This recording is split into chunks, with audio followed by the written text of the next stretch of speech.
Olá, meu nome é Plínio Almeida Barbosa, sou professor do Departamento de Linguística do Instituto de Estudos da Linguagem aqui da Unicamp. Hoje eu convidei 3 alunos meus, Marcos Vinícius, Samuel Sproges e Lucas Dalava, para falarmos sobre fonética. Que bicho é esse?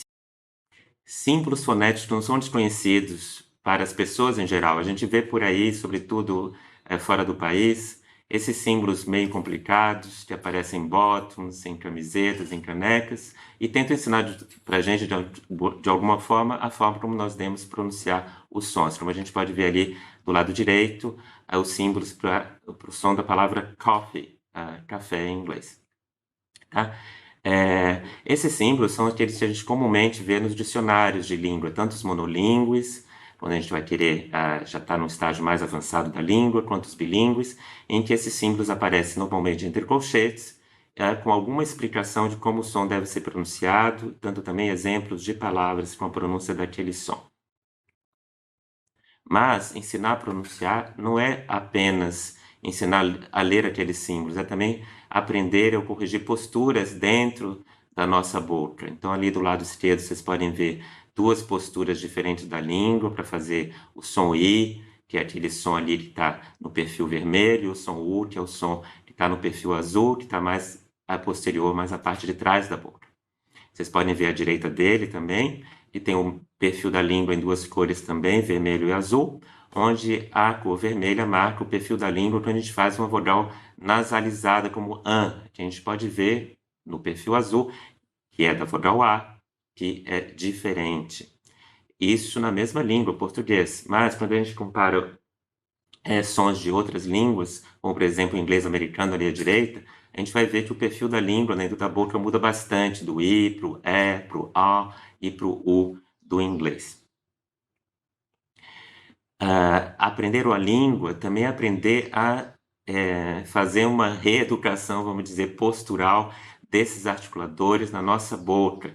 E aprender a pronunciar é aprender a articular esses sons de uma forma diferente. Então aqui, lá embaixo, vocês estão vendo 2 palavras diferentes do italiano, fato e fatto, onde a gente está vendo, pela escuta, que o T da segunda palavra é mais longo que o primeiro.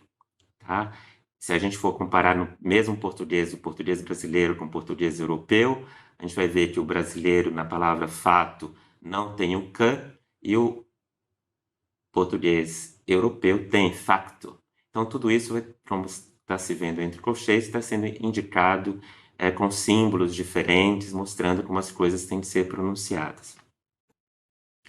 Símbolo fonético, assim, não é letra, mas ele representa um som. Ali vocês estão vendo na palavra beau do francês, que tem 4 letras, ela só tem 2 sons.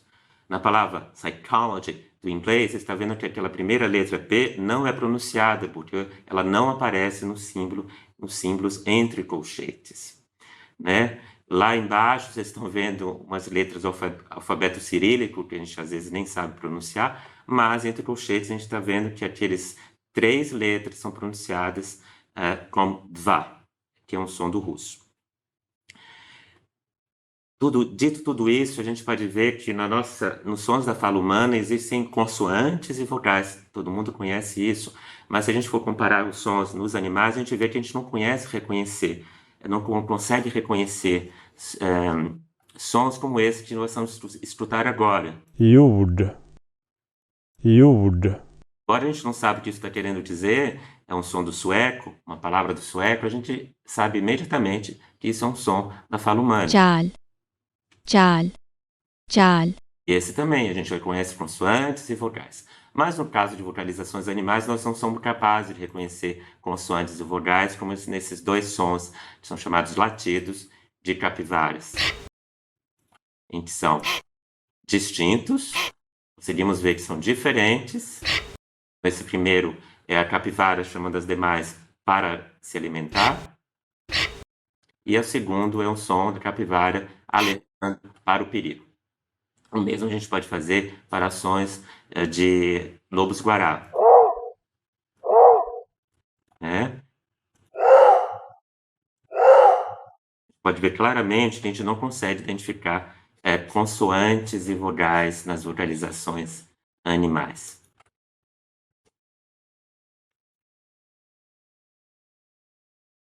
E aí os fonetistas inventaram uma maneira que pode, no primeiro momento, parecer uma impressão digital, mas não é, de reconhecer o conteúdo dessa fala humana através de um desenho que vai identificar quais são as frequências que caracterizam os diversos sons nessa fala. Então vocês podem ver que os 3 desenhos ali são diferentes, mas o alerta aí em relação à impressão digital que são coisas completamente diferentes em relação a esses desenhos que são chamados de espectrogramas. A gente pode ver que, embora sejam distintos, no desenho, eles estão assinalando mudança na fala de uma mesma pessoa, que se pode reconhecer quando eu tocar os 3 áudios. Fonética, fonética, Esse- fonética, fonética. A gente pode ver que ela está uma fala mais tensa no exemplo que eu toquei por último. Por fim, a fonética não se limita a estudar fonemas, esses sons de consoantes e vogais, mas ela também estuda ritmo e entoação da fala, e através da fonética a gente pode reconhecer o que tem de diferente quando a gente expressa a fala de diferentes modos, por exemplo, com o mesmo conjunto de palavras. Pedro fez bem seu trabalho. Versus Gustavo, engenheiro famoso. Pedro fez bem seu trabalho. João, vá pro Rio amanhã. Gustavo, engenheiro famoso. a gente pode ver que, dependendo do modo de falar, a gente está querendo dizer várias coisas diferentes. É isso mesmo. É isso mesmo. É isso mesmo. Por fim, a fonética pode ser usada para aplicar em diversas situações no dia a dia. Por exemplo, na fonética forense, onde é responsável em reconhecer um criminoso entre suspeitos a partir da fala, no aperfeiçoamento de pronúncia em língua estrangeira, no aperfeiçoamento da expressão vocal nos profissionais da voz, para estudar vocalizações de animais na bioacústica, para melhorar o diagnóstico em trabalhos, em situações em que precisa do profissional da fonoaudiologia, e inclusive para entender diferenças de efeito sonoro quando a gente se refere ao mesmo objeto, por exemplo, armoire, armário em francês, Schrank, armário em alemão, pelo próprio som parece até querer dizer que o armário do alemão trancafiia as coisas e o armoire do francês dá espaço às coisas. E também permite a gente entender como que a gente pode passar o sentido, por exemplo, de serpente para muito mais além da palavra, através do som que as serpentes fazem, ou que quando a gente vai ler que som c'est serpent qui siffle sur vos têtes. Agora eu gostaria de passar a palavra ao meu aluno, Marcos Vinícius Moreira. Primeiramente, agradeço ao professor Plínio pela palavra. E hoje a ideia é eu falar um pouco do meu trabalho de iniciação científica que eu faço aqui na Unicamp, sob a orientação do professor Plínio. O título do trabalho é esse: Identificação de locutores por musicistas e não musicistas, compreendendo o papel desses grupos na tarefa de reconhecimento vocal. O presente trabalho ele está englobado numa área de estudo da fonética, a fonética forense, que é voltada a estudos da fonética para análise forense da polícia. O trabalho ele foi feito se baseando em uma das áreas de estudo da fonética forense, que é a identificação de voz por vítimas e testemunhas. Então, o caso de quando ocorre um crime e a única informação que se tem, o único dado que se tem para analisar, o único parâmetro, é a percepção da vítima ou da testemunha da voz do criminoso, do agressor. E essa identificação é feita através de uma fila de reconhecimento, que é a testemunha ou vítima tenta identificar a voz que ela escutou no momento do crime dentro de uma fila de outras vozes, né? E através disso é feita análise e se tem um resultado no final. No trabalho, essa base foi tomada, só que com dois grupos, os musicistas e não musicistas. Aqui entende-se musicistas são aquelas pessoas que realmente cursam música. Então, como é que o trabalho foi feito? Ele foi feito do seguinte modo. Primeiro, montou-se as filas de reconhecimento. São 4 ao todo. Para se montar a fila de reconhecimento, nós precisamos de algumas coisas. Primeiro, precisamos das vozes, né? E para isso a gente se utilizou do corpus forense do português brasileiro, do Instituto de Criminalística, né? São uma série de gravações de funcionários da própria Polícia Federal, né? Dando uma espécie de entrevista, conversando com o entrevistador. E aí separamos vozes semelhantes, né? É um dos critérios, as vozes elas têm que ser acústica e prosodicamente semelhantes e elas têm que pertencer ao mesmo dialeto. No caso, as vozes selecionadas foram masculinas por conta da população carcerária do Brasil. Ela é composta majoritariamente por homens. Então, a escolha foi feita para poder representar esse fato da realidade. Então, as vozes foram selecionadas, foram divididas em filas, de acordo com a semelhança do que eu havia mencionado anteriormente. A montagem das filas foi feita através de uma caixa de ferramentas da linguagem de programação Python, chamada PsychoPy, que é um programa que permite você montar experimentos de forma visual. Então, a necessidade de se codificar, de mexer no Python, né, propriamente dito, é eliminada. Você mexe com a parte mais visual, fica um pouco mais simples. Montadas as filas, fomos atrás dos participantes, de musicistas e não musicistas. Ao todo, são 20 participantes, divididos em alguns grupos. A primeira grande divisão é entre musicistas e não musicistas. 10 musicistas de um lado, 10 não musicistas de outro. Ambos os grupos foram divididos novamente. 5 indivíduos do sexo masculino e 5 indivíduos do sexo feminino para ambos os grupos. Pois uma outra coisa a ser analisada é a diferença de percepção tanto de musicistas e não musicistas e de indivíduos do sexo feminino e indivíduos do sexo masculino. Com isso, quais são os objetivos do trabalho? Nós queremos obter 3 conjuntos de dados. O primeiro deles é a taxa de acerto, o segundo, tempo de resposta, e o terceiro são variáveis prosódicas e acústicas, que são variáveis que se relacionam à fala das vozes da fila. Algo que vale ser mencionado é as vozes da fila, elas têm que ter a mesma chance de serem selecionadas. Não pode ter uma voz completamente destoante das outras. Então,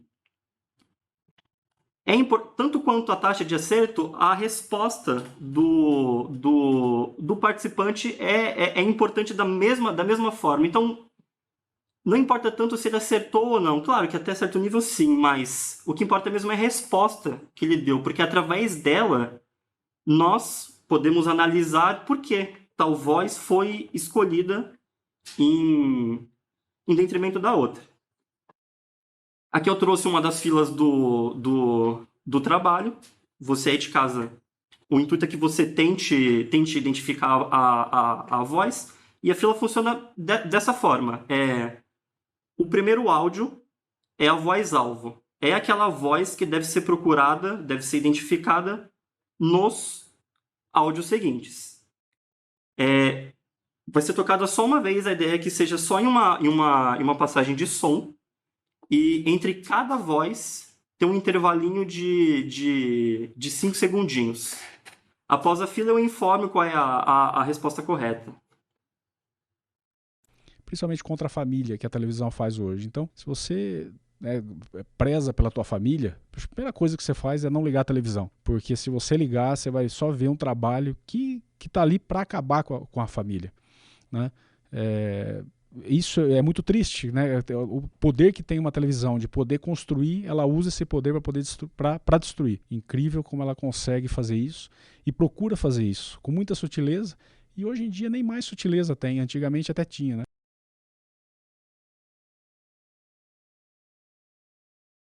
Mas ele tinha sotaque.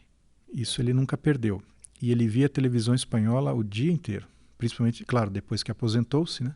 Então eu ficava escutando aquilo o dia inteiro. Tanto que eu tenho uma facilidade muito grande para imitar a fala espanhola, mas não necessariamente.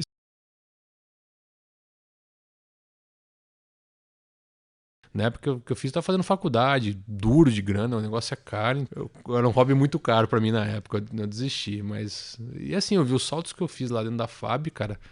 Porra, aqui fora nem se compara com a qualidade dos saltos. Então eu falei, pô, já pulei tudo que eu podia pular. Então.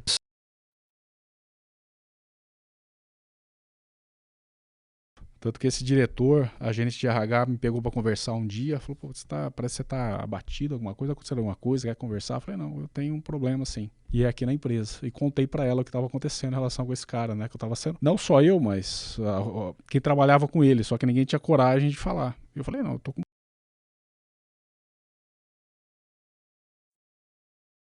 Foi interessante para desenvolver assim a questão de escrever relatórios, usar método científico para tentar demonstrar as coisas de maneira clara e não deixar nada em aberto. Isso é uma coisa que se aprende muito nessa.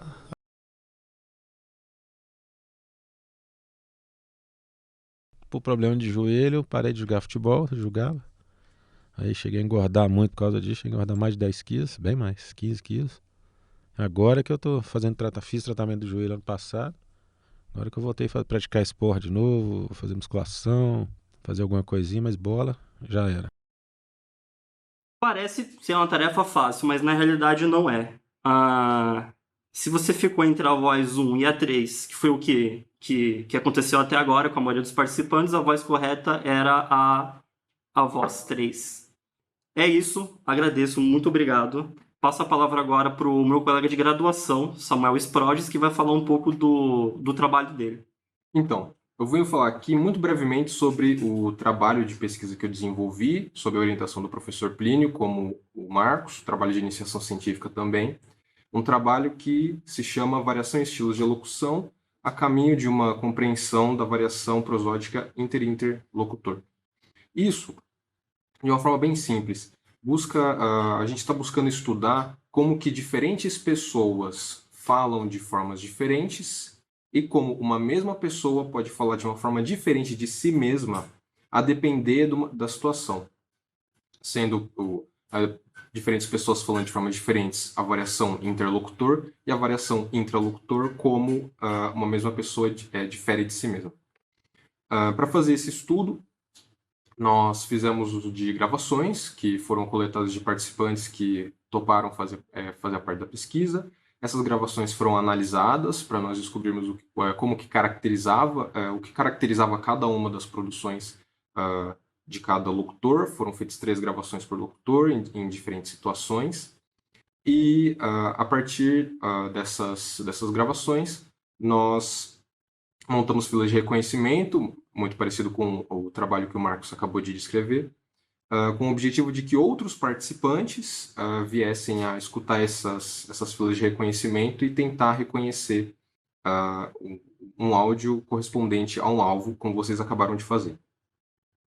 A partir disso, com os resultados da fila e das análises fonético-acústicas, nós conseguimos compreender alguma coisa sobre como esses participantes estavam diferindo em suas produções.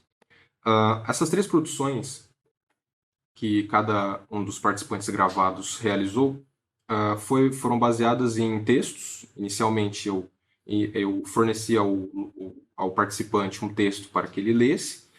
Depois de ler o texto, eu solicitei que ele falasse alguma coisa. No primeiro momento, eu entreguei uma narrativa, ele leu a narrativa e eu pedi que contasse para mim essa narrativa com as próprias palavras. Em outro dia, eu forneci uma notícia polêmica, né, em contraste com a narrativa que era neutra. E depois de ler essa notícia, eu pedi ao participante que ele me falasse a opinião dele sobre a notícia. E em um outro dia, uma outra notícia foi fornecida, o participante leu e, após ler, eu pedi novamente que ele comentasse a opinião, essa outra notícia sendo também uma notícia polêmica. Eu trouxe aqui os áudios para vocês poderem ver como que aconteceu essa diferença nas produções de uma das participantes. Então, primeira narrativa. Todo mundo começou a elogiar ele, porque o pastel dele foi muito bom e ele foi promovido a doceiro maior. Agora, comentário, a notícia 1. Não sei, essas pessoas têm que ser julgadas e a sociedade inteira tem que mudar, na verdade, né?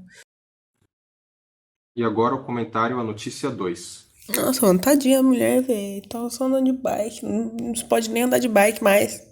Vocês conseguem perceber que a voz dessa participante muda bastante em questões prosódicas, aquilo que o professor Plínio já explicou pra gente, né?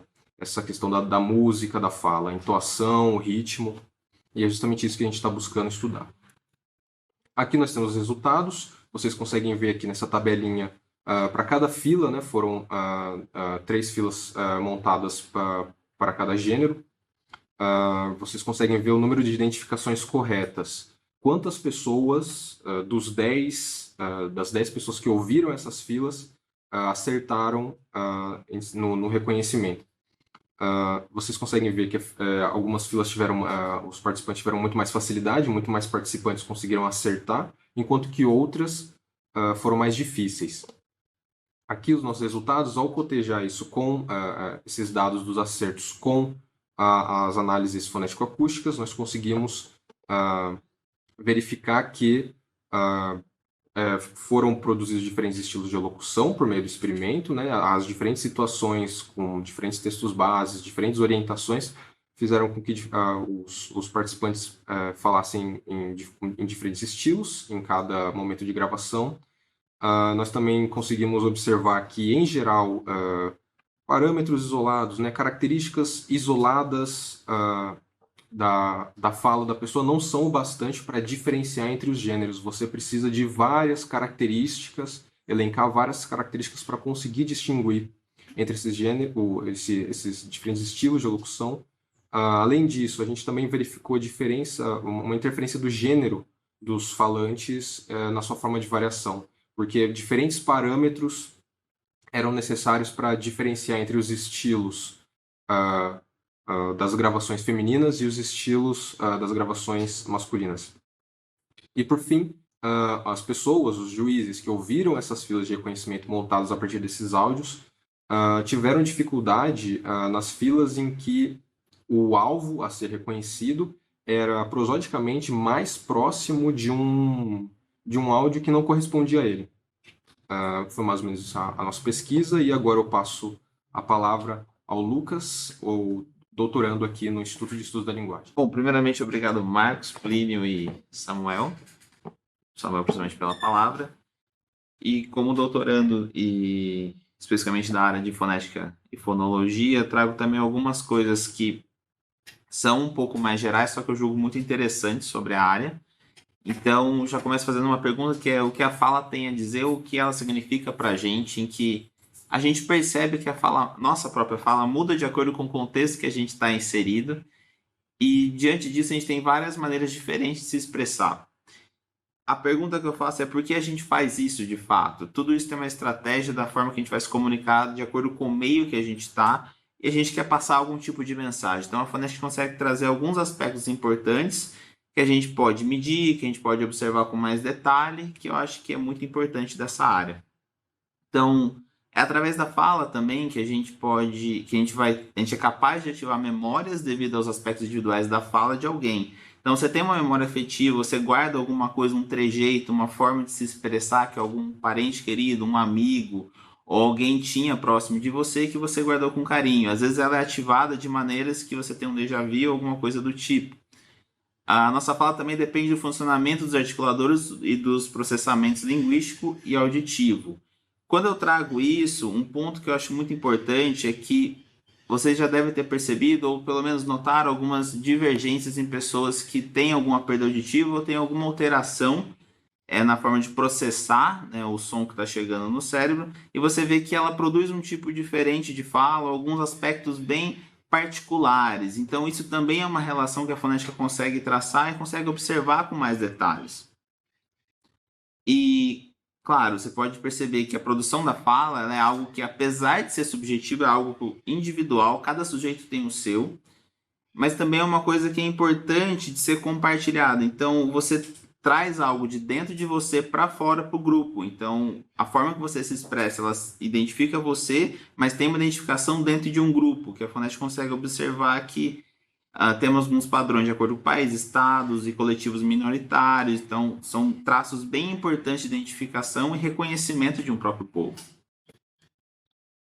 Aqui tem alguns exemplos em que consigo destacar um pouco da beleza do individual da fala e com certeza vocês vão identificar traços bem subjetivos de cada áudio. Não, eu não vou mandar pro fax, porque ninguém tem fax, não existe fax mais. Oi, olha só, eu quero cancelar essa linha agora. Claro que todo mundo conhece essa voz e o que vai trazer esses aspectos são principalmente os traços que você observa da forma que ele traz os argumentos, da forma que ele articula, que é o Fábio Porchat, e sempre com muita expressividade. E o Gil assinou embaixo. Então, isso para mim é muito bom. É uma resposta de quebra de preconceito, de rótulos, né? Porque pessoas que eu admiro tanto e que tanta gente no nosso país, não só no nosso país, admira, sabendo que eles sabem do meu trabalho, entendem do que eu faço e gostam, é muito legal. É muito. Tirei ela um pouco do contexto habitual. É a Anitta num contexto de entrevista, já dá para ver que ela faz alguns tipos de produções diferentes do que a gente está acostumado na música. E segundo, que eu não tenho só uma formação teórica nessa área. Eu corro, e corro distâncias longas. Na verdade, corro maratonas, que são essas corridas de 42 quilômetros. Por que eu corro distâncias longas? Porque você não consegue improvisar 42 quilômetros. Você diz, semana que vem eu vou correr uma maratona. Não vai, você tem que estar treinado. Nesse áudio, Drauzio Varela, não tem como confundir essa voz. E o que destaca dele, eu percebi muito o R, o som dele do R, bem uma marca aqui do paulistano, no caso. Ao menor sinal de desinteresse, retribua e suma. Claro que vocês vão lembrar disso por ser uma coisa divertida, mas Ana Maria Braga, vocês também vão reconhecer a voz dela justamente por ser muito conhecida e a forma que ela traz também. E agora desliga! Tá pegando fogo, bicho! Chama o bombeiro lá! Também não tem como não reconhecer, quem é brasileiro em algum momento já viu esse vídeo e provavelmente esse áudio trouxe até a imagem do vídeo na sua mente. Então, esses são alguns exemplos de como a fonética ela destaca a beleza do individual, que você consegue identificar coisas que são muito particulares, só que o grupo reconhece e absorve para ele. E a gente até replica alguma dessas coisas no dia a dia. Uma pergunta que eu deixo também é se você já pensou em ser foneticista. Acho que a resposta também é não, porque ninguém nasce e fala vou ser foneticista, até linguista é uma coisa complexa de fazer. Contudo, sempre tem um momento de se encantar e a gente descobre coisas novas o tempo todo. E assim como eu, sempre vai ficar um convite de querer se debruçar sobre essa área que eu julgo muito maravilhosa. E tem coisas muito importantes que a gente consegue explicar só de pensar em fonética e fonologia. Para fazer um fechamento legal, penso em trazer algumas dessas capacidades do foneticista, que é analisar e explicar os sons de uma língua que você não sabe falar. O professor Plínio trouxe isso no começo muito bem já. O papel na preservação e na marcação de línguas de grupos minoritários, que é uma coisa muito importante para um país como o Brasil e para o mundo todo. A gente precisa preservar várias culturas e preservar a fala, fazer uma descrição bem específica é uma capacidade muito plena do foneticista. e comparar áudios e ser capaz de identificar aspectos patológicos ou não. Aí eu já trazendo um pouco para a minha pesquisa, a gente consegue até apontar algumas coisas que são precursoras que já vão acontecendo na voz, como doença de Parkinson, ou quando a gente vai discutir sobre emoções na voz, a gente pensa em aspectos depressivos, a gente consegue identificar e pode auxiliar em alguns tipos de diagnóstico também diferenciados, e auxiliar em uma decisão judicial por meio de uma análise forense. Como alguns dos meus colegas já trouxeram também, essa análise é muito importante, até para a gente reconhecer algumas vozes diante de alguns sujeitos que são suspeitos de algum crime, no caso, e para auxiliar também um juiz em uma decisão, claro que ele não vai se basear só nisso, mas em uma decisão de decidir quem é culpado ou não em determinado crime.